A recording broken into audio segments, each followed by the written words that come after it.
vipi wewe? Wasikiliza mwanetu, yaani mimi nimekuja kama polini kubado umenifuata. Wewe vipi? Wasikiliza, mimi sitaki kelele mwanetu.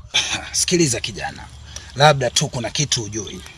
Unajua neno la Mungu halina mipaka wala sehemu ya kusema limeishia hapa. Neno la Mungu linasambazwa popote. Hata ingekuwa chini ya shimo, neno la Mungu linasambazwa.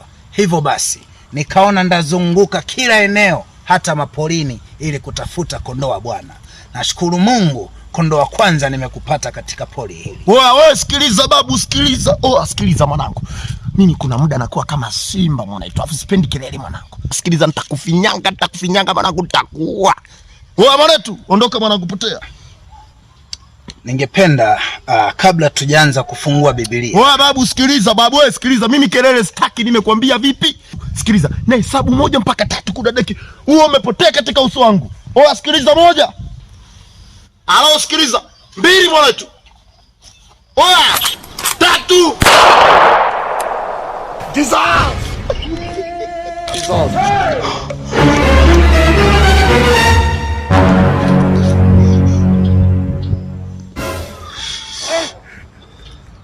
Hivi vitu wenzenu tushatumia sana. Kumbe hivi vitu ndivyo vinavyowadanganya. Sikiliza.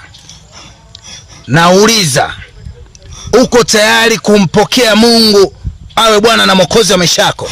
Ndio, niko tayari mchungaji. Sasa basi, tutaongozana mimi na wewe mpaka kanisani. Sawa.